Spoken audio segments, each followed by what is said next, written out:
बाबासाहेब आंबेडकरांच्या फोटोबाबत घडलेल्या प्रकारावरून भाजप आक्रमक. ठाणे नागपूरमध्ये आव्हाडांविरोधात आंदोलन. आव्हाडांच्या घराबाहेर पोलीस बंदोबस्तही वाढवला. ससूनमधील ब्लड सॅम्पल्स फेरफार प्रकरणी अधिष्ठाता विनायक काळेंवर ठपका. अल्पवयीन आरोपीच्या रक्त तपासणीच्या वेळी 4 खासगी व्यक्तीही सोबत. 1 महिला आणि 2 वयस्कर व्यक्तींचे नमुने घेतल्याची ही माहिती. लोकसभा निवडणुकांच्या शेवटच्या टप्प्याच्या प्रचार तोफा आज थंडावणार. शेवटच्या टप्प्यात मोदींचा वाराणसी मतदारसंघ. विरोधकांकडूनही जोरदार प्रचार. वसईमधील वर्सोवा पुलाजवळील जमीन खचली.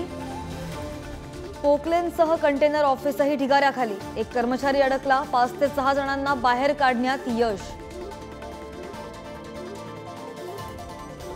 महाराष्ट्रामध्ये मान्सूनच्या आगमनाची चाहूल. कोकणात आज हलक्या सरी बरसण्याची शक्यता. लवकरच मान्सून महाराष्ट्रामध्ये धडक देणार.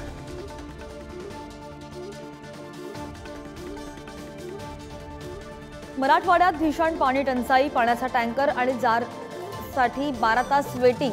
तर विदर्भात उष्णतेच्या लाटेचा इशारा.